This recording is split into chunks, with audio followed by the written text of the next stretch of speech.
Vamos a abrir nuestras Biblias, por favor. La carta del apóstol Pablo a Tito, capítulo 3.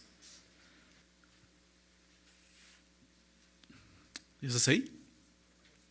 Bien. Capítulo 3. Vamos a estudiar el día de hoy el verso 4 al verso 7. Y la semana pasada comenzamos a ver estas tres cosas que el apóstol Pablo le dice a Tito que le recuerde, ¿no? Hablando de la iglesia, recuérdales, ¿no? Así comenzó el verso 1, recuérdales esto, ¿no? Y veamos, son tres cosas que también nosotros tenemos que recordar, no olvidar. Dos de ellas las vimos la semana pasada, solamente para recordarte. La primera es que tenía que recordarles nuestro deber de practicar las buenas obras, como vimos en el verso 1 y 2, y pues nuestra condición, ¿no? Número 2, tener que recordar nuestra condición, como vimos en el capítulo 3, antes de conocer al Señor, ¿no? Una vida totalmente destructiva, ¿no? Aún como termina diciendo, aborrecidos y aborreciendo a todo el mundo, ¿verdad? Así vivíamos realmente delante de Dios. Y el día de hoy vamos a ver la tercera cosa que tienen que recordarles, ¿no? Y que precisamente es la salvación, nuestra salvación, cómo Dios fue que nos salvó. Hoy vamos a ver esta última cosa, ¿no? que tenemos que recordar. Pero quisiera que lo leyéramos y hagamos una oración para iniciar, ¿ok? Dice así en el verso 4, Tito 3:4, dice: pero cuando se manifestó la bondad de Dios, nuestro Salvador, y su amor para con los hombres, nos salvó no por obras de justicia que nosotros hubiéramos hecho, sino por su misericordia, por el lavamiento de la regeneración y por la renovación en el Espíritu Santo, el cual derramó en nosotros abundantemente por Jesucristo nuestro Salvador, para que justificados por su gracia viniésemos a ser herederos conforme a la esperanza de la vida eterna. Señor, muchas gracias por tu palabra. Gracias, Señor, por este pasaje, Señor, que nos recuerda eso, lo que tú has hecho por nosotros, Padre.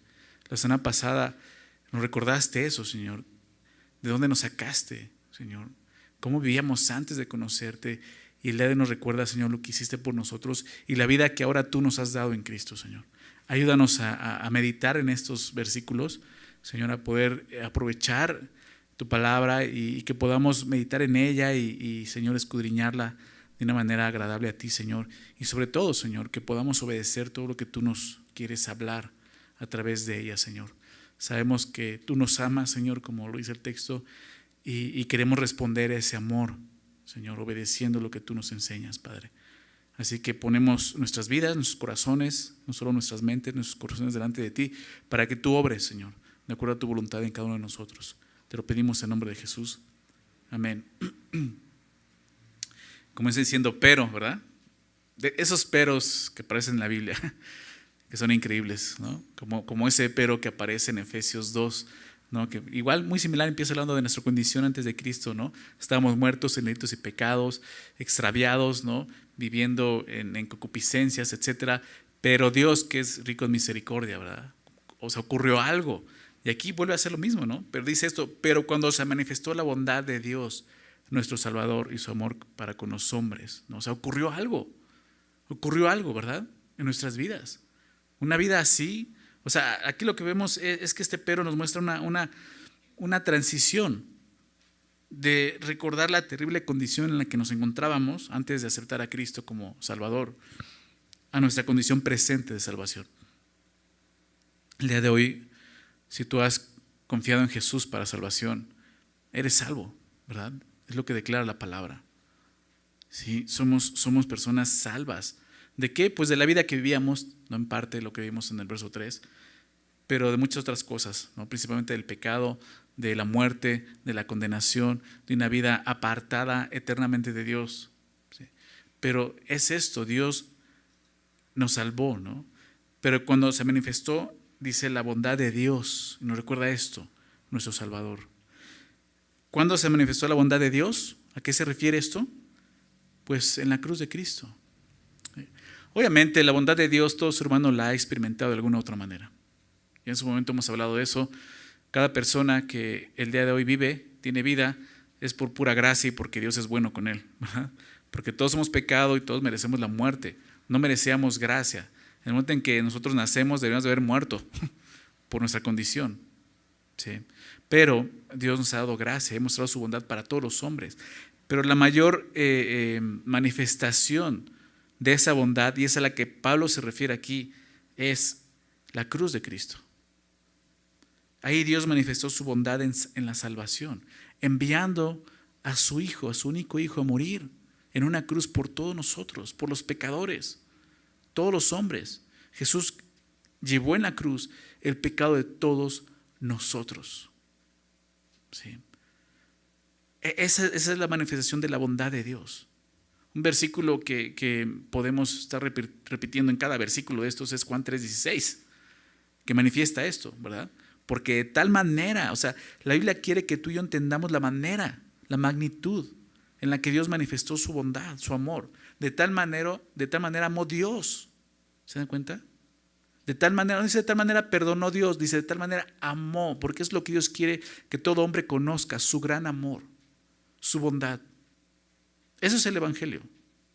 Eso es el Evangelio. De tal manera amó Dios al mundo que ha dado su Hijo unigénito. Su único Hijo. Si el día de hoy somos hijos de Dios nosotros creyentes, pero tú sabes, eso por adopción. ¿Sí? Él nos ha adoptado, pero éramos hijos de ira, hijos de desobediencia. ¿Sí? Dios, teniendo su único Hijo, Jesucristo, Él lo da. ¿Sí? Ha dado su Hijo unigénito ¿para qué? Para que todo aquel que en Él cree no se pierda, mas tenga vida eterna. Es la gran manifestación del amor de Dios. Es la gran manifestación de la bondad de Dios, como dice Pablo. Pero dice, cuando se manifestó la bondad de Dios. Y todo comienza aquí, con la bondad de Dios manifestada al hombre. Ese es el inicio de todo. La salvación comienza de esa forma. No comienza con nada de nuestra parte. Comienza con Dios, ¿verdad? El que da el primer paso siempre es Dios. ¿Por qué? Creo que Efesios 2 lo deja muy claro, porque estábamos muertos, ¿verdad? Estábamos muertos en delitos y pecados. Y piensa en eso, digo, estábamos hablando espiritualmente, pero véalo físicamente. Una persona que está muerta, ¿puede darse vida? ¿Puede resucitarse? No, necesita la ayuda de alguien más. ¿Por qué? Porque está muerto. Esa persona no tiene signos vitales, está muerto, no puede hacer nada por sí. Solamente si alguien puede llegar y darle vida, entonces puede nuevamente tener eso, vida. Lo mismo pasó espiritualmente con nosotros, estábamos muertos. Nuestra condición era esa. Por eso Pablo en Romanos es tan explícito en eso, ¿no? Éramos inútiles. Capítulo 3, Romanos 3, ¿verdad? A todos se hicieron inútiles en cuanto a eso, porque estábamos muertos, inútiles en cuanto a la justicia, justificación, salvación. No podíamos salvarnos. Por eso siempre inicia así, con Dios. Pero Dios obrando ¿cómo? ¿O a través de qué? De su bondad, como dice aquí. Por eso es importante esto, se manifestó la bondad de Dios para con los hombres. Ahí comienza todo. Romanos capítulo 2, versículo 4. Romanos 2, 4. Pablo tiene esta misma idea y hace esta pregunta, ¿no? ¿O menospreciáis las riquezas de su benignidad, paciencia, longanimidad, ignorando que su benignidad te guía al arrepentimiento? ¿Estoy hablando de qué? De su bondad. Y es eso, o sea, Dios usa su bondad para llamarnos, porque es lo único que puede despertarnos. Solo la bondad de Dios es la que nos conduce a reconocer nuestro pecado y nuestra rebeldía en contra de Dios. Solo la bondad de Dios. Poder reconocer que Él ha sido bueno con nosotros, a pesar de lo que nos hemos sido con Él. Malos, injustos, pecadores. Su bondad, ¿se dan cuenta? Ahí comienza todo, como te decía. No fue su juicio. Hay muchos que les encanta hablar y predicar acerca del juicio. Y claro, Jesús habló del juicio. Habló de la condena, habló del infierno. Pero eso no va a traer a nadie a Jesús. Eso no va a traer a nadie a Dios en arrepentimiento. Jesús habló de eso porque es real. Porque necesitaba mostrar, ese es el camino, eso es a donde tú vas, ¿verdad? Si no reconoces mi bondad. Pero Jesús sobre todo mostró su amor y su bondad para con los hombres, ¿verdad? ¿Por qué? Porque eso es lo que nos guía al arrepentimiento. Esa palabra guía al arrepentimiento se traduce otras veces en la Biblia esa palabra guiar como llevar, ¿no? Y es eso, la bondad de Dios nos toma y nos lleva al arrepentimiento. Es lo único. Te decían, no es el juicio de Dios, no es el infierno lo que me voy a arrepentir porque no quiero irme al infierno. Realmente no te vas a arrepentir. Lo único que te va a producir arrepentimiento es poder ver a un Dios bondadoso. ¿Sí lo ven? Un Dios que te ama a pesar de lo que eres. No fue el juicio, ni siquiera es su verdad lo que nos guía al arrepentimiento. No estoy diciendo que no necesitamos la verdad de Dios, claro que la necesitamos. Pero ¿por qué digo esto? Porque mucha gente viene a la verdad de Dios y les encanta leer la Biblia porque wow, o sea, el conocimiento, la sabiduría, pero eso no te va a salvar. Eso no te va a guiar al arrepentimiento. Lo que nos guía al arrepentimiento es la bondad, el amor de Dios, su gracia, ¿se dan cuenta? Eso es lo que obra en nuestro corazón y nos lleva a postrarnos, a arrodillarnos delante de Dios y reconocer nuestra maldad, ver su gran bondad para con nosotros. Por eso Pablo habla así, cuando se manifestó la bondad de Dios. Fue su bondad la que nos trajo a Él, guiándonos al arrepentimiento, el cual es realmente nuestro primer paso en la salvación.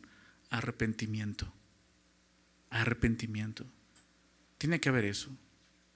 Si el día de hoy no hay arrepentimiento en tu corazón, es porque no estás considerando la bondad de Dios, porque no estás viendo la bondad de Dios manifestada en Jesucristo. Necesitamos entender eso, necesitas entender eso. La bondad de Dios se manifiesta a los hombres pecadores, ¿verdad? Dice Romanos 5:8, más Dios muestra, ¿qué cosa? ¿Recuerdas? Su amor. ¿Para quién? Para con nosotros. Que aún siendo pecadores, Cristo murió por nosotros. Nos dice que cuando ya fueron buenos, cuando ya empezaron a portarse bien, cuando ya hubo una disposición en su corazón, fue cuando Dios dijo, ya, ve a morir por ellos. No, cuando aún éramos pecadores, cuando aún nuestra vida insultaba a Dios, Jesús muere por nosotros en la cruz. Jesús muere por hombres y mujeres que no son dignos de su amor, que no merecen su amor. ¿Se dan cuenta de eso? Y quizás ese es el punto. Necesitas llegar a ver tu vida como lo vimos la semana pasada, llegar a decir, esa es mi vida. Si el día de hoy tú puedes decir, mi vida es esa, o sea, la describiste en el verso 3, necesitas ver la bondad de Dios.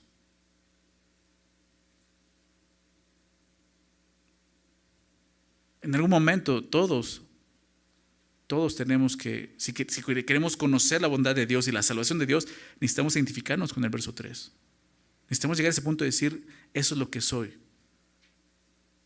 O sea, soy aborrecible. Porque si no has llegado a ese punto, la bondad de Dios no vas a poder verla, porque la bondad de Dios se ve en eso, en el hecho de que un Dios santo, justo, bueno, muere por hombres malos, pecadores. Si tú piensas que Dios vino a morir por hombres justos y buenos, ahí no hay bondad, pues merecías que muriera por ti porque eres bueno, ¿me explico? Necesitas reconocer tu condición delante de Dios para que puedas conocer la magnitud de su amor y su bondad, y entonces eso te guía al arrepentimiento. Ese es el Evangelio, así es como obra el Evangelio, así es como obra la salvación. No hay otra manera, así es como obra.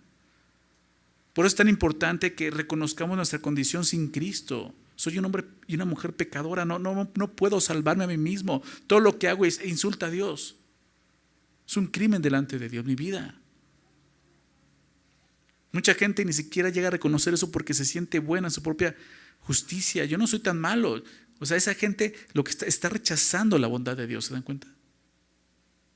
Necesitamos llegar a este punto de decir, sí, hay mucha maldad en mi corazón y no puedo salvarme. Y vas a poder ver entonces de qué manera Dios te amó. La manifestación de la bondad de Dios. Y estoy seguro que va a hacer esto, te va a guiar al arrepentimiento.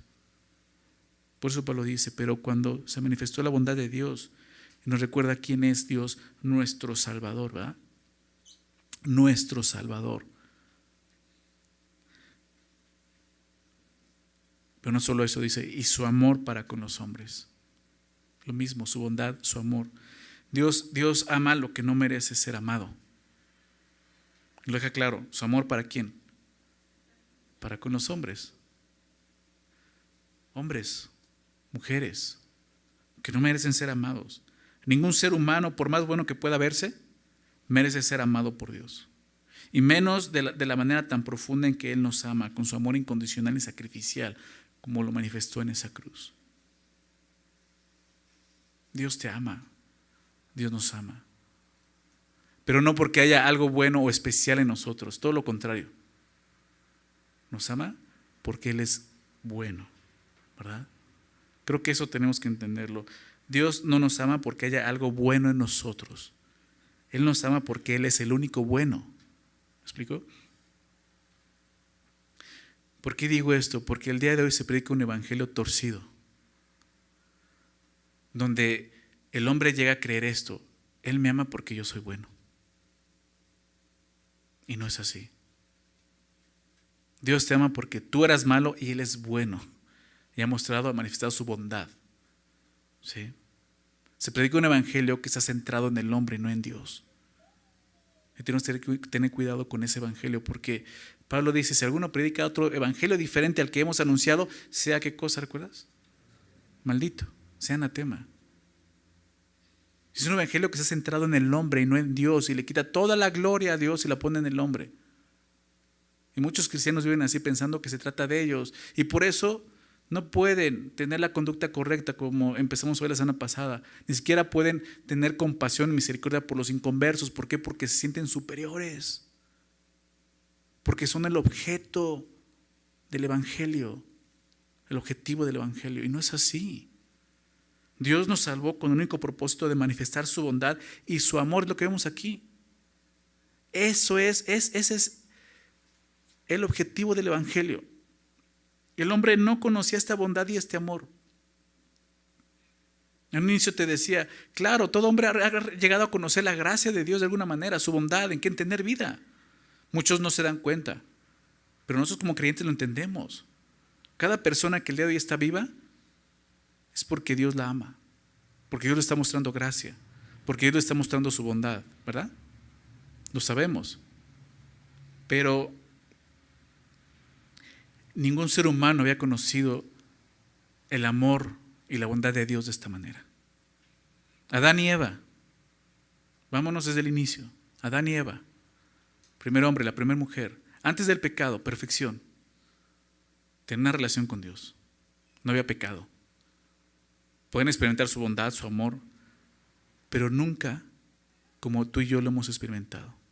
¿De qué manera? Habiendo sido malos con Él, Él nos perdona y nos salva. ¿Se dan cuenta? Y Dios manifestó su bondad y su amor, porque eso es lo que Él quería hacer.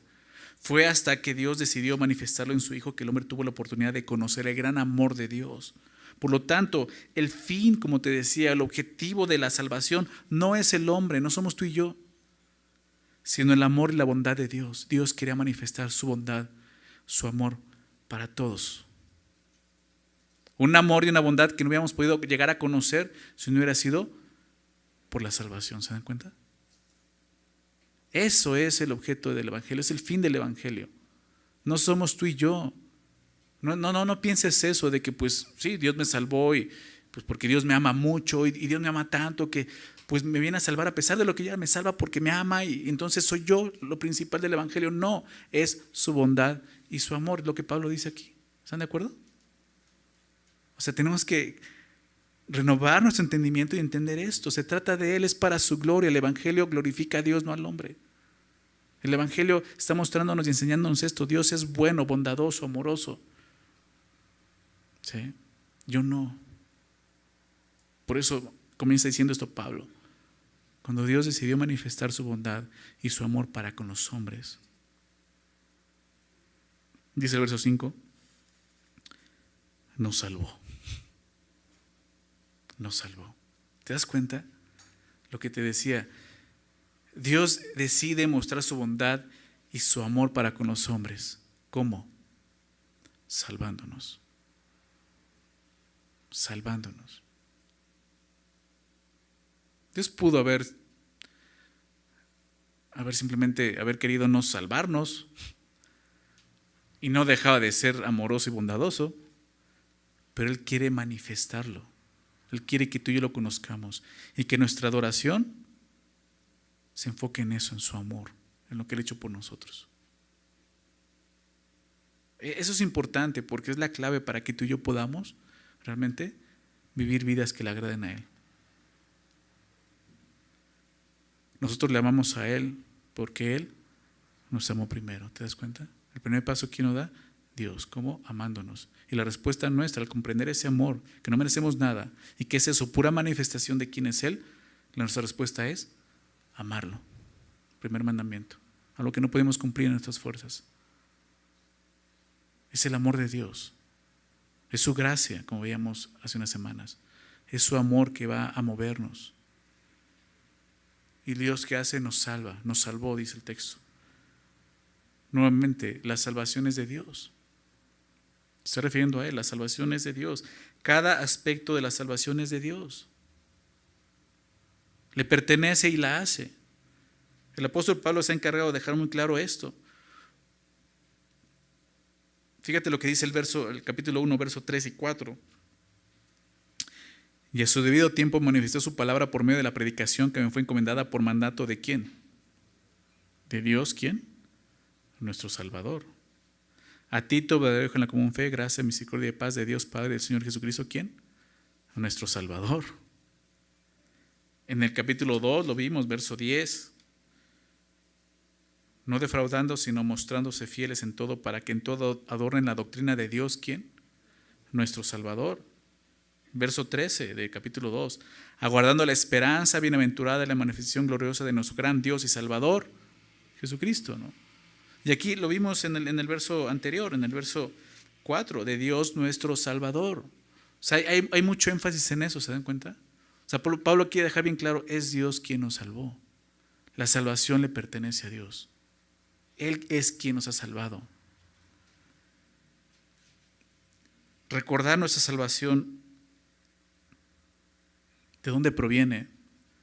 Debería de estimularnos a pensar que la única razón por la que somos diferentes, aún a esos que no conocen a Dios, a los incrédulos, es el hecho de que Dios nos salvó. Yo no me salvé, Él me salvó.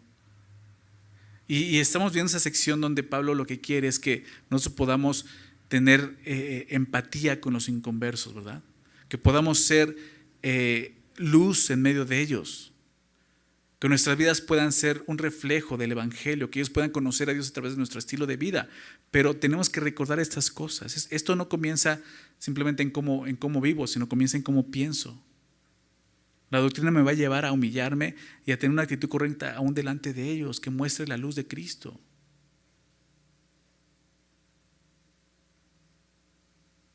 ¿Cómo el mundo el día de hoy ve a los cristianos?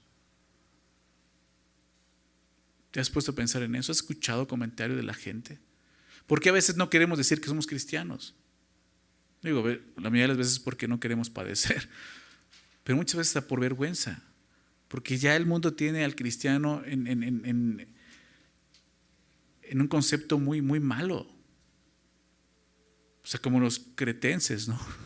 Mentirosos, malas bestias, glotones, ociosos. Qué triste. O sea, ¿qué imagen estamos dando a este mundo de Cristo? Necesitamos recordar esto. Por eso Pablo dice, recuérdale estas cosas. Recuérdales cómo tenemos que comportarnos. Recuérdales de dónde nos sacó el Señor, porque ahí estábamos en sus mismos zapatos. Y ahora recuérdales lo que Dios hizo por nosotros, porque es lo que ellos necesitan. Conocer la bondad y el amor de Dios. La salvación. Y es lo que tú y yo tenemos que predicar. Entonces dice esto, nos salvó. ¿Cómo? Dice algo, no por obras de justicia que nosotros hubiéramos hecho, ¿verdad? O sea, nuevamente no es por nosotros, no es por obras de justicia. ¿A qué se refiere? Las obras de justicia es una referencia pues a todo intento humano de buscar justicia delante de Dios, ¿no? Todo intento humano. No, pues ya voy a dejar de tomar, voy a jurar, ¿no? Unas semanas para portarme bien y ya Dios me... O sea, es tan triste escuchar eso. Obviamente es un vano conocimiento de Dios. ¿Sí? Pero el ser humano ha caído en esa religiosidad. aún de tratar de negociar con Dios, con sus obras de justicia, que por cierto Dios las llama trapos de inmundicia. Así son nuestras mejores obras de justicia para Dios, son trapos de inmundicia.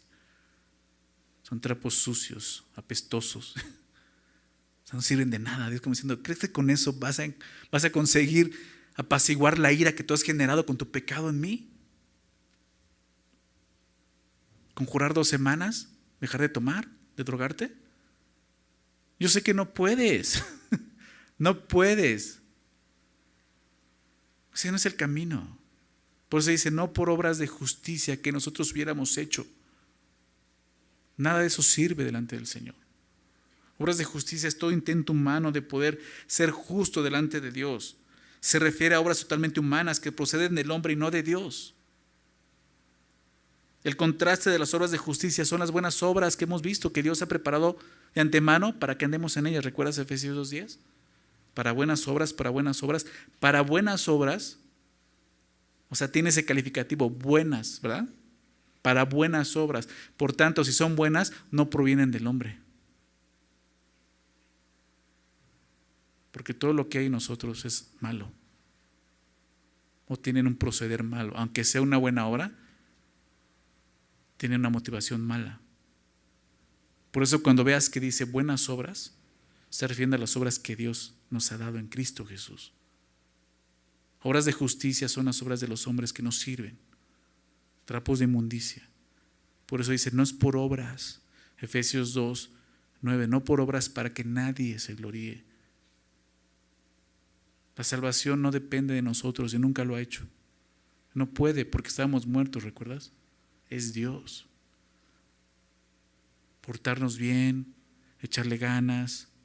Ahora sí, ya lo prometo, ya no lo voy a hacer. Todo eso es inmundicia, trapos de inmundicia delante de Dios. No sirven. Y solo te están estorbando para poder conocer la bondad y el amor de Dios, que eso es lo que te va a guiar al arrepentimiento y te va a llevar a conocer las buenas obras que Dios preparó para que andes en ellas. Por eso dice esto, no es así. Quitémonos esas ideas. Porque aún como creyentes podemos estar viviendo por obras. Aún habiendo conocido a Jesús y sinceramente habiendo sido guiados al arrepentimiento, conociendo su obra en la cruz, su bondad y su amor, el día de hoy podemos estar viviendo nuevamente buscando esa justificación propia y no sirve delante de Dios. Necesitamos humillarnos, necesitamos reconocer, no hay nada bueno en mí. Yo lo que tengo que hacer es andar en las buenas obras que Él preparó de antemano para mí, para mi vida. No las obras que yo quiero buscar para darle, ¿verdad? ¿Se dan cuenta?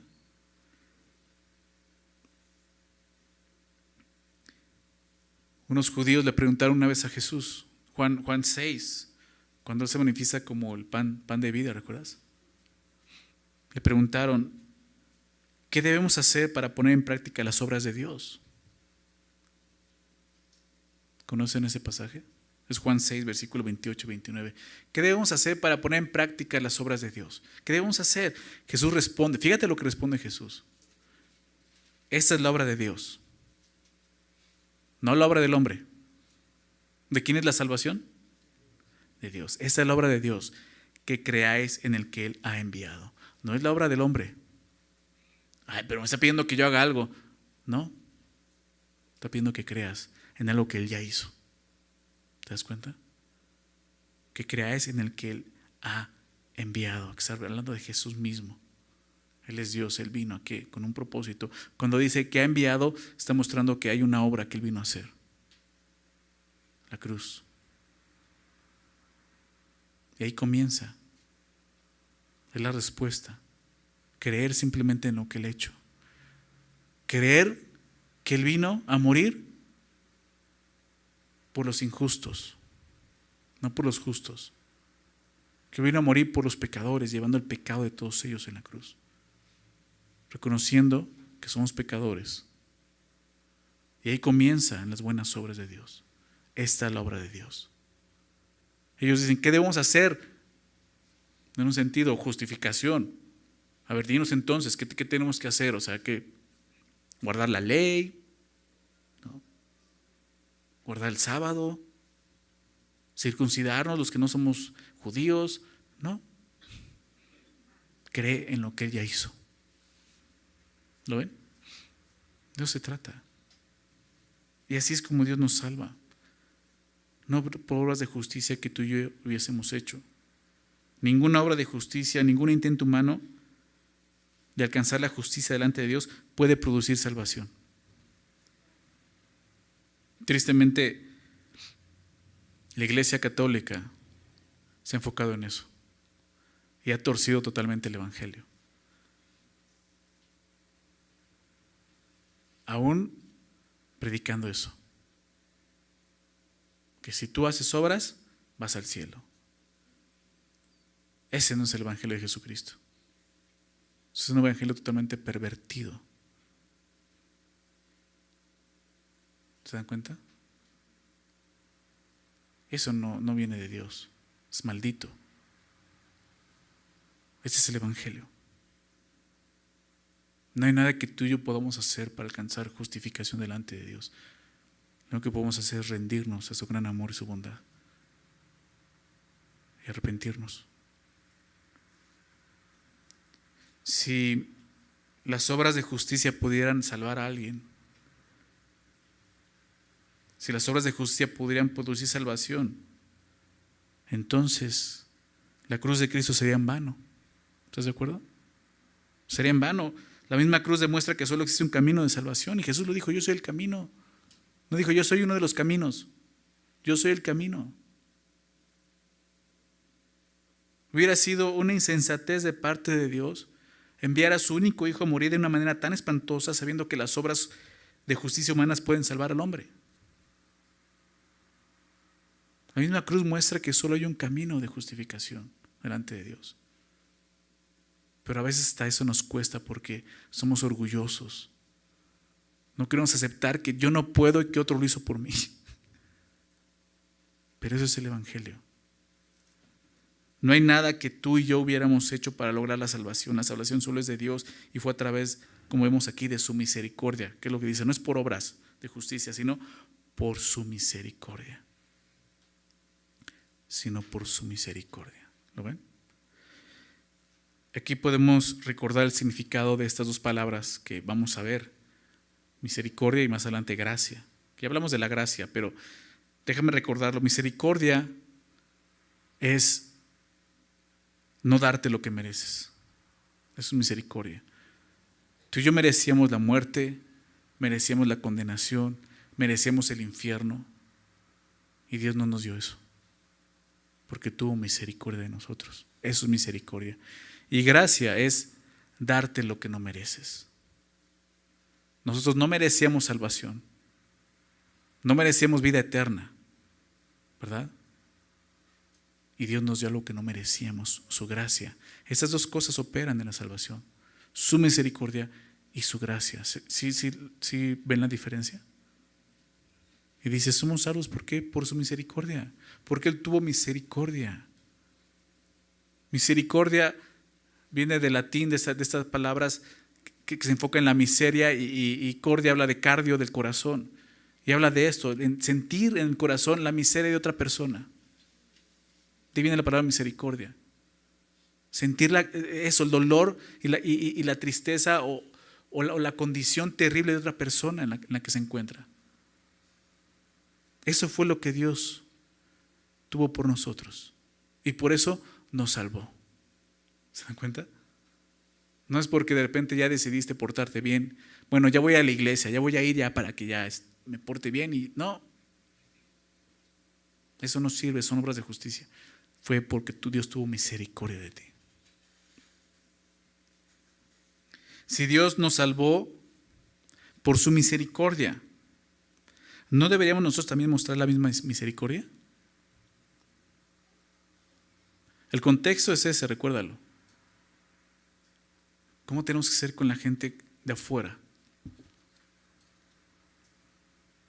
No aprendemos del Señor. Déjame recordar esta historia de Jesús. Acompáñame a Mateo, capítulo 18, por favor. Mateo 18.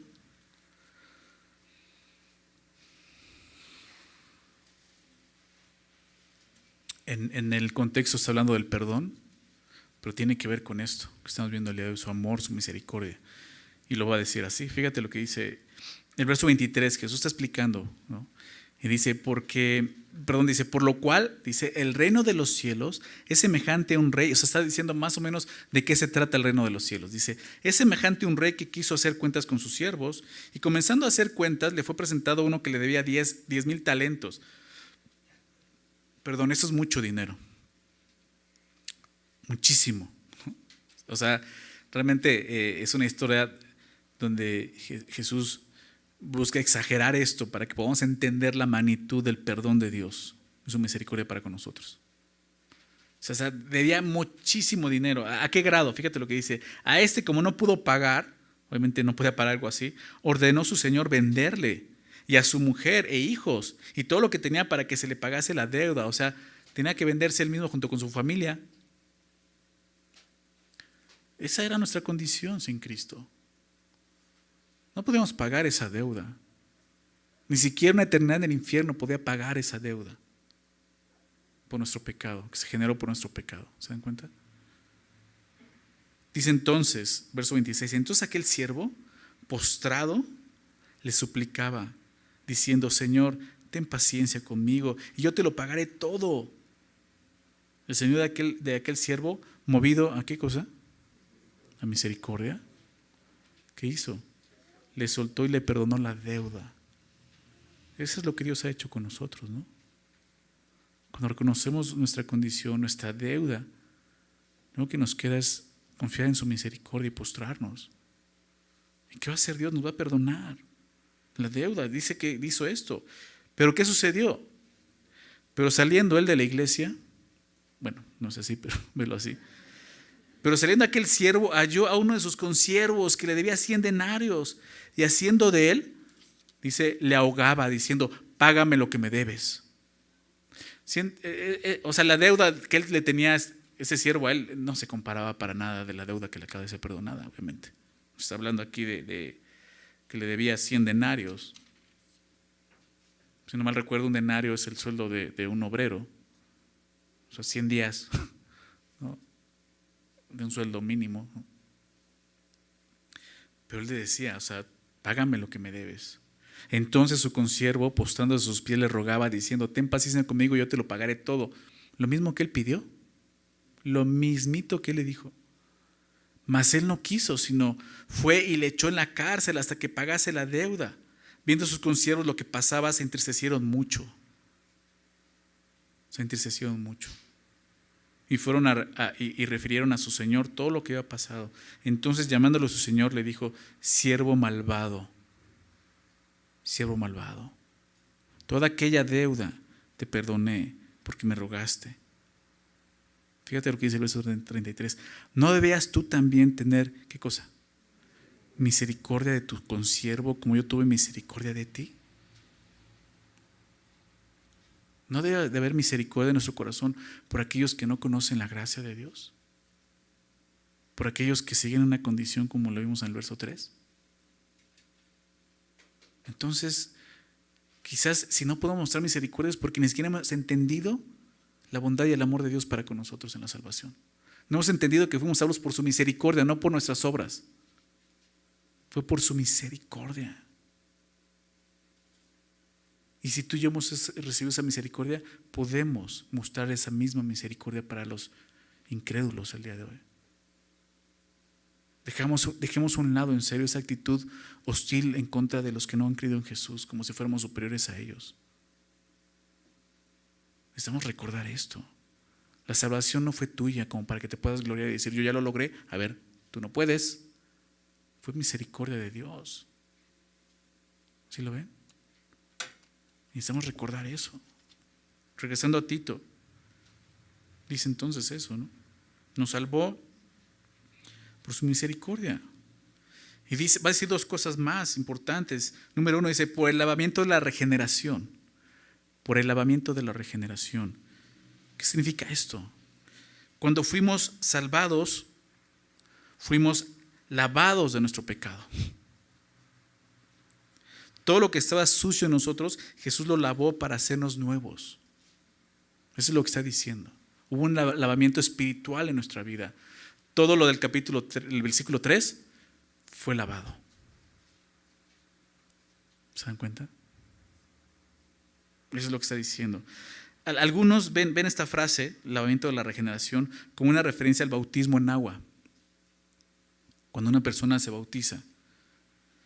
Hasta lo llegan a llamar bautismo regeneracional, ¿no? Algunos lo ven así. Pero eso no es lo que está diciendo aquí. ¿Por qué? Porque estaría totalmente en contra de lo que dijo al inicio del versículo. No por obras de justicia. ¿Se dan cuenta? Porque entonces el bautismo en agua sería una obra de justicia. Tengo que hacer eso para que Dios me lave. No. Mucha gente cree eso y no es así. Cuando tú vas a las aguas, como lo llamamos, cuando tú vas a bautizarte en agua, muchos piensan que ahí estás dejando tu pecado. O sea, el agua se ve sucia, pero no es tu pecado, es que no te bañaste o algo así. No. Tu pecado quedó en la cruz. ¿Estás de acuerdo? Ahí fue pagado. Jesús lo llevó en la cruz, no lo dejaste en el agua, de que qué fácil sería, pues voy y me meto al agua. Y muchos piensan eso. Entonces convierten el bautismo en una obra de justicia y no es así. Lo triste es que muchos piensan así y piensan que con eso ya están limpios y la realidad es que ni siquiera han creído en Jesús. El bautismo solamente es un testimonio, es dar testimonio de lo que ya pasó espiritualmente en tu vida, en tu corazón. Creíste en Jesús. Y si hay un bautismo de esa manera, es el bautismo de arrepentimiento para perdón de pecados, como enseña Marcos capítulo 1. Pero es algo que nadie ve, solo tú y Dios lo pueden saber. Sí, hay un bautismo de esa manera. Y si lo puedes llevar a ese punto, esto, la regeneración, el lavamiento de la regeneración como un bautismo, es ese, pero no es el de las aguas. La palabra bautismo significa sumergir, en griego, sumergir, abrumar, ¿no? Tiene sentido. ¿Por qué abrumar? Porque cuando tú te sumerges en agua, el agua te abruma, o sea, te está rodeando totalmente, te presiona, te genera una presión. ¿Se dan cuenta de eso? Es ese sentido de sumergirse. Y entre más te sumerges hay más presión, ¿verdad? En contra de ti. Bueno, llévalo a esto. El bautismo de arrepentimiento para perdón de pecados. ¿Qué es eso? El bautismo. ¿En qué somos bautizados? En arrepentimiento. O sea, el arrepentimiento te presiona tanto que dices, ya, me arrepiento y doblo mis rodillas delante del Señor. Y eso es lo que produce la bondad de Dios. Ver a un Dios que te ama te va a llevar a decir, o sea, no puedo pagarle así. Y créeme, el arrepentimiento te va a presionar hasta que vas a hablar las rodillas. Y vas a decir, Señor, soy un pecador. Y entonces llega el perdón de Dios. Arrepentimiento para perdón de pecados.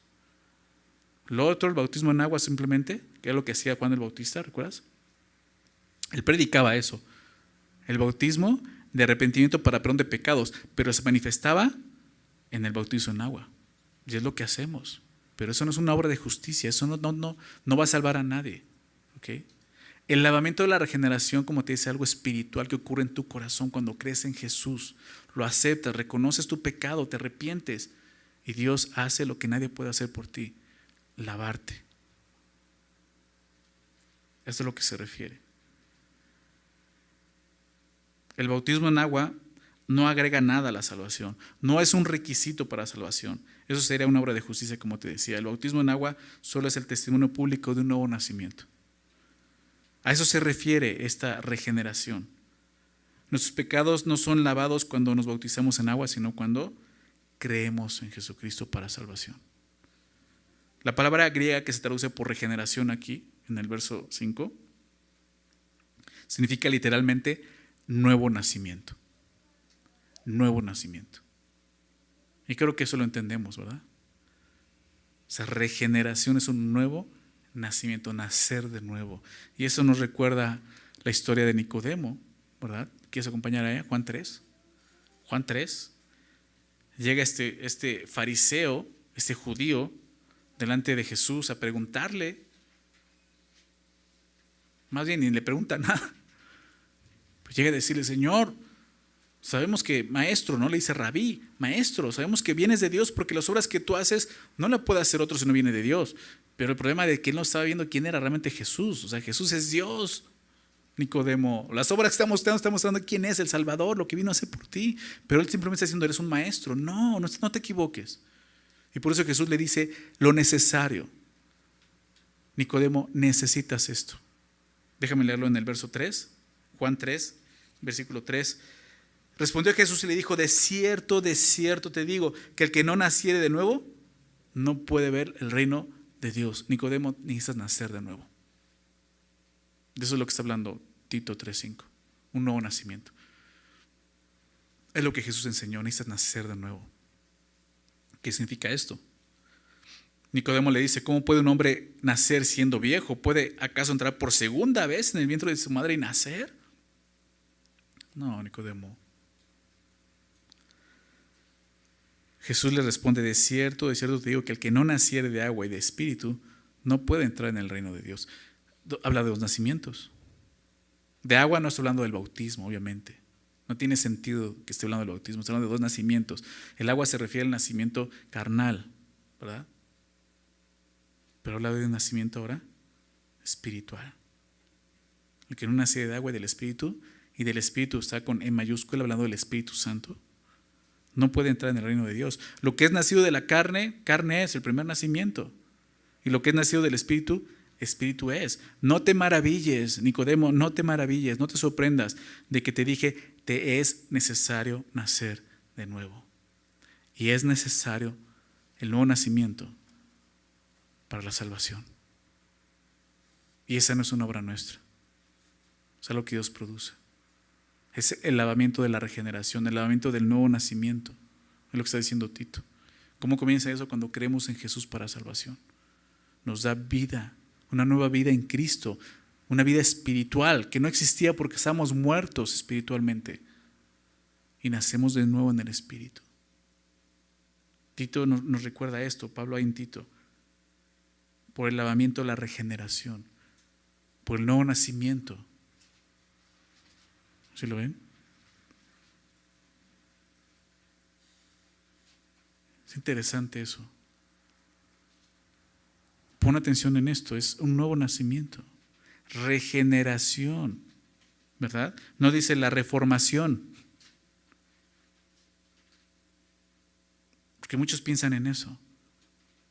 Pues ya voy a hacer esto, ya voy a dejar de tomar, ya voy a dejar de adulterar, voy a dejar de enojarme. O sea, muchos incrédulos hacen eso y viven mejor que muchos creyentes, pero no hay un nuevo nacimiento.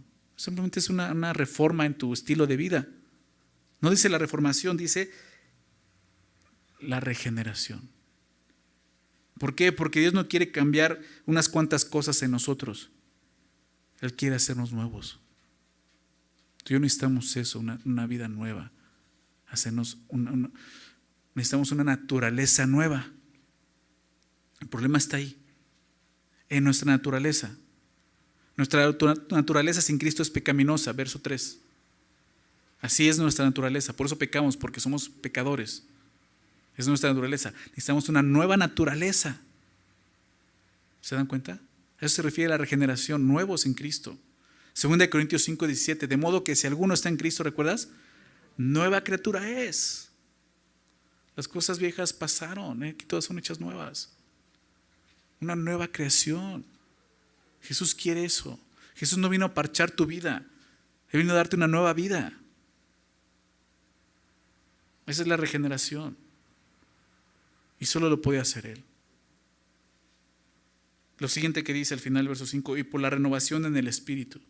¿A qué se refiere ahora esto? Son dos cosas diferentes, la regeneración y la renovación en el Espíritu. Está hablando del Espíritu. ¿De qué habla? Pues la obra del Espíritu Santo. Y la obra del Espíritu Santo es muy importante para nosotros los creyentes. Básicamente la obra del Espíritu Santo es en primer lugar es convencernos, ¿recuerdas? Juan 16. Convencernos de pecado, de justicia y de juicio. Nos convence, redarguye, nos muestra nuestra condición. Aún como creyentes nos sigue convenciendo. Y número 2 es guiarnos a la verdad. A través de la palabra de Dios, nos da guía, nos muestra el camino del Señor. Esa es la obra del Espíritu Santo, tan importante como la obra de Jesús en la cruz. Tenemos que valorarla y darnos cuenta de eso. Jesús dijo, les conviene que yo me vaya, ¿recuerdas? A los discípulos, les conviene que yo me vaya, porque si yo no me voy, ¿qué va a pasar? No voy a poder enviar al Consolador. Paracletos, la palabra Consolador, hablando del Espíritu Santo. Paracletos, aquel que viene a ayudarnos a nuestro lado. Aquel que se junta y te dice, te ayudo. Los discípulos se turbaron cuando Jesús les dijo, ya me voy. Esa noche iba a ir a la cruz. Yo ya me voy. Ellos dijeron, ¿cómo que te vas? O sea, ¿por qué nos dejas? Siempre ha estado con nosotros. ¿Nos vas a dejar solos delante de esos fariseos? Jesús dice, no los voy a dejar solos. Enviaré al Consolador. ¿Se dan cuenta de eso? Y tenemos que entender la magnitud de esas palabras. Si Jesús no hubiera el Consolador, tú y yo no tendríamos la oportunidad de poder conocer la obra de Dios en nuestras vidas. Por eso dice, les conviene que yo me vaya, porque si no, no puedo enviar al Consolador, al Paracletos, al Espíritu Santo. Y por eso dice aquí esto, por la renovación en el Espíritu Santo. Ya hemos hablado de esto, los tres aspectos de la salvación, ¿recuerdas? Justificación, santificación y glorificación. Lo primero, justificación, lo logró Jesús en la cruz. Lo segundo, santificación, lo hace el Espíritu Santo en nosotros. Algo que tú y yo no podemos hacer, vivir en santidad para Dios. Y aquí está diciendo eso, renovación del Espíritu. Somos nuevos, regeneración, pero Dios, ya regenerados, sigue renovándonos a través del Espíritu Santo. Y lo hace también renovando, ¿qué cosa? ¿Recuerdas Romanos 12:2? Nuestro entendimiento. Déjame leerlo, Romanos 12:2. No te conformes a este siglo, ya lo vimos, ¿no? Cuando hablamos de este siglo. Este mundo, su ideología, sus pensamientos, su conducta. No te conformes, no tomes la forma de este mundo, sino transfórmate por medio de la renovación. La misma palabra que usa aquí en Tito. Por medio de la renovación de vuestro entendimiento, para que comprobéis cuál sea la buena voluntad de Dios, agradable y perfecta. Necesitamos que nuestro entendimiento sea renovado. Y ahí es donde muchos dicen, ¿ya viste? Vas a la iglesia que te laven el cerebro. ¿Te han dicho así? Pero recuérdales esto, ¿sabes qué? No solamente me están lavando el cerebro, me lavaron todo. Me hicieron nuevo por el lavamiento de la regeneración. Y tú necesitas eso, ser nuevo. No puedes. Y sí, después de haber sido lavados completamente, Dios empieza a renovar nuestra mente a través del Espíritu Santo, la renovación en el Espíritu.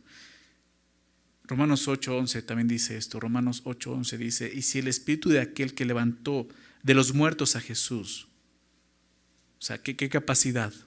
El Espíritu de aquel Dios que levantó de los muertos a Jesús, o sea, con ese poder del Espíritu Santo, mora en ustedes. Los creyentes, sabemos que el Espíritu Santo, más bien que los creyentes somos la morada del Espíritu Santo en la tierra. Si moran ustedes, el que levantó de los muertos a Cristo Jesús, ¿qué va a hacer? Vivificará también vuestros cuerpos mortales por el Espíritu que mora en ustedes. Es la obra del Espíritu Santo trayendo vida, una vida nueva, una renovación. Lo mismo, no por obras de justicia. Y la santificación también no son por obras tuyas. Tú no puedes, yo no puedo, necesitamos del Espíritu Santo. Necesitamos de su poder, de su capacidad para vivificar nuestra vida el día de hoy, para poder vivir vidas que le honren y le agraden. Es la vida nueva que surge a partir del nuevo nacimiento. La obra de santificación del Espíritu Santo es lo que está hablando aquí. Es el Espíritu Santo obrando por medio de la palabra, dándonos poder en nuestra nueva vida en Cristo Jesús. Cuando un pecador confía en Cristo para salvación, Él será limpiado de todos sus pecados. Pero también es hecho una nueva criatura por el Espíritu Santo que ahora mora en Él. Estas dos cosas son importantes: la regeneración y la renovación. Dice el verso 6, vamos a continuar. Dice, el cual derramó en nosotros abundantemente por Jesucristo nuestro Salvador. El cual derramó en nosotros. ¿De quién está hablando? Del Espíritu Santo que ha sido derramado en nosotros en la iglesia. El cual derramó en nosotros abundantemente. Este versículo demuestra la gran necesidad que tenemos del Espíritu Santo para cumplir su obra de santificación en nosotros. Si nosotros no necesitamos del Espíritu Santo, el Padre no lo hubiera derramado en abundancia en nuestras vidas. ¿Estás de acuerdo? Aquí deja claro, el cual derramó en nosotros abundantemente. Porque Él sabe que necesitamos eso. Dios no escatima. No escatimó en la salvación, como dice Romanos 8. Al que no escatimó en su propio Hijo, sino que lo entregó por nosotros. Y no escatima en la santificación. Dios nos ha dado todo lo que necesitamos para vivir vidas piadosas y santas que le glorifiquen. Su Espíritu Santo lo ha derramado en abundancia. ¿Te das cuenta de lo que dice ahí? En abundancia. Pero estamos haciendo uso de lo que Dios nos ha provisto en este mundo para glorificarle. ¿Realmente vivimos en el Espíritu? Es algo que tú y yo tenemos que buscar, porque Gálatas 5 nos dice que no andemos en la carne, ¿verdad? Sino que seamos llenos del Espíritu. Andad en el Espíritu. No satisfagáis los deseos de la carne. Anda en el Espíritu. No podemos llegar con Dios y decir, es que Señor, me faltó de tu Espíritu porque me diste muy poquito. No, aquí dice, lo derramó abundantemente. Abundantemente, porque Él sabe cuánto necesitamos eso. Todo lo que necesitamos para poder vivir, como vimos en el capítulo 2, sobria, justa y piadosamente, Dios nos lo ha dado ya. Su gracia, su palabra, su Espíritu Santo en abundancia. Así como nosotros necesitábamos a Jesús para ser justificados, de la misma manera necesitamos al Espíritu Santo para ser santificados. Algo más que este pasaje nos muestra es el orden en la salvación. Comienza con justificación, refiriéndose a la obra de Jesucristo en la cruz, y continúa con santificación, la obra del Espíritu Santo. ¿Se dan cuenta de eso? Dios derramó su Espíritu Santo. Sin Jesucristo como Salvador es imposible tener al Espíritu Santo como santificador. Y vemos eso claramente. Déjenme recordar también este pasaje en Juan 7. Hace mención de esto. Jesús dice el texto, en el último gran día de la fiesta, Juan 7, verso 37. En el último y gran día de la fiesta, Jesús se puso en pie. ¿Recuerda este pasaje? Se puso en pie y alzó la voz diciendo, si alguno tiene sed, venga a mí y beba. O sea, Jesús dice que cuando se puso en pie y alzó la voz, se lo gritó a todos, si alguno tiene sed, venga a mí y beba. Y dice esto, el que cree en mí, como dice la Escritura, de su interior correrán ríos de agua viva, abundantemente. O sea, ese ríos de agua viva no es un riachuelo que va corriendo ahí. O sea, haz de cuenta que es una manguera de un camión de bomberos. ¿Has visto esos videos de cuando no pueden agarrar una manguera y anda por ahí, los anda botando? O sea, esa presión de agua, está hablando de eso, una presión impresionante de agua en abundancia. Correrán ríos de agua viva. ¿Y a qué se refiere Jesús? El mismo texto lo dice, verso 39. Eso dijo del Espíritu que había recibido los que creyesen en Él. De su interior correrán ríos de agua viva. ¿Por qué? Porque Dios lo ha derramado en abundancia en nuestras vidas. Pero estamos haciendo uso del Espíritu Santo en un buen sentido. Estamos permitiendo que ese derramamiento fluya así en nosotros, al grado que pueda impactar la vida de otras personas. El Espíritu Santo usándote así como ese recipiente en el que puede habitar y puede tocar la vida de otras personas. A eso se refiere el verso 6. O sea, Dios ha sido abundante. Su bondad, su gracia, su misericordia, su Espíritu Santo. No podemos decir, Señor, me faltó esto. Dios te ha dado todo. Nos ha dado todo. ¿Verdad? Y aquí lo dice, abundantemente su Espíritu Santo. Pero que a veces no entendemos. O quizás no conocemos eso. Luego lo estás conociendo. Necesitas el Espíritu de Dios. Necesitas ser lleno del Espíritu de Dios. En abundancia. Que fluya a través de tu vida. Ríos de agua viva. Tiene esa connotación. Un río que está salpicando del Espíritu Santo a otros. Vamos a terminar verso 7. Dice, para que justificados por su gracia viniésemos a ser herederos conforme a la esperanza de la vida eterna. Pablo no podía dejar a un lado la gracia. Y dice aquí, para que justificados por su gracia. Ya dijo, somos salvos por su misericordia, pero aquí deja claro, somos justificados ¿por qué? Por su gracia. Efesios 2:8, por gracia sois salvos. Por medio de la fe, no por obras. Gracias a que Jesús pagó el precio de nuestros pecados, los creyentes hemos sido justificados por gracia, no es por nuestras obras. Dice 2 Corintios 5:21, justificados, dice aquí, ¿no? Para que justificados por su gracia.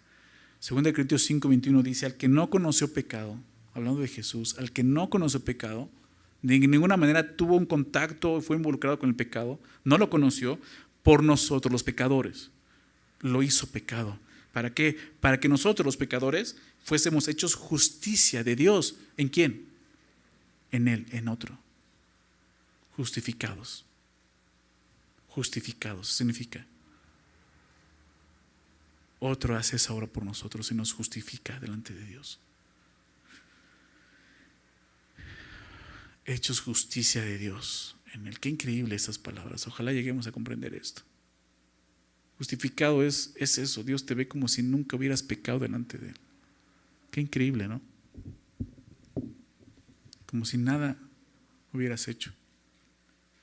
Dios nos atribuye la justicia de su Hijo para que nosotros seamos declarados justos y así no ser condenados. Justificados significa que Dios no solo se olvida de nuestros pecados, sino que también se olvida que éramos pecadores. Dios ya no nos ve y nunca nos va a volver a ver, y es como si nunca nos hubiera visto, como el versículo 3. ¿Se dan cuenta de eso? ¿Y por qué es? Por gracia. Por gracia. Lo que no merecíamos. Justificación nos la dio por gracia. Pero se enfoca en esto, lo que dice al final del verso 7. Viniésemos a ser herederos conforme a la esperanza de la vida eterna. Y nos lleva nuevamente a eso, justificación, santificación, glorificación, la esperanza de la vida eterna. El resultado de esto, de la bondad de Dios manifestada, del amor de Cristo manifestado a los hombres, de su misericordia, de su gracia, es esto, el resultado de todo eso es esto, esperanza. Esperanza. Esto es el Evangelio, la bondad de Dios, el amor de Dios, la misericordia de Dios, la gracia de Dios y la promesa de Dios de esperanza. Esperanza, tenemos una esperanza en Cristo. ¿Recuerdan eso? Esperanza, estamos esperando algo. El apóstol Pedro lo cita de esta forma, 1 Pedro 3, verso 4, 1 Pedro 1, verso 3 y 4. 1 Pedro 1, 3 y 4 dice, bendito el Dios y Padre de nuestro Señor Jesucristo, que según su grande misericordia, nuevamente ahí, y dice muchas cosas similares, según su grande misericordia nos hizo renacer, ¿no? Nuevo nacimiento, para una, ¿qué cosa? Esperanza viva. Para esto fuimos renacidos, para una esperanza viva, por la resurrección de Jesucristo de los muertos, para una herencia, nuevamente menciona esto, ¿no? Una herencia incorruptible, una herencia incontaminada e inmarcesible, reservada en los cielos para nosotros. Y Pablo dice así, para que justificados por su gracia viniésemos a ser herederos. Qué increíble, ¿no? No sé cuántos de ustedes han recibido una herencia, ¿no? Probablemente. Y tú dices, wow. O sea, qué fortuna, ¿no? O sea, pues gané una herencia. Bueno, no la ganaste, no la recibiste, pero es eso, no lo ganas. Pero piensa en esto, una herencia reservada en donde, en los cielos, dice Pedro. Incontaminada e inmarcesible. O sea, no se puede marchitar, no se puede echar a perder, no se puede corromper. La esperanza que tenemos en Cristo. Una herencia. Siendo viles, aborrecibles, aborreciéndonos. Eso es lo que es el Evangelio. Nos da una herencia, una esperanza de vida eterna. La esperanza de la vida eterna, como dice aquí. Pero no todos tienen esa esperanza, ¿verdad? No todos han sido justificados por gracia. No todos han conocido la misericordia de Dios. No todos han visto la bondad y el amor de Dios. Los incrédulos no tienen esa esperanza porque ellos no conocen la gracia justificadora de Dios. Nosotros los creyentes que hemos sido receptores de su gracia, nos corresponde mostrar esa misma gracia para que los que no creen, crean y sean salvos y tengan esa esperanza. Ese es nuestro llamado. Así es como cierra Pablo esta sección. Recuerda esas cosas. Las buenas obras en las que tú y yo tenemos que andar.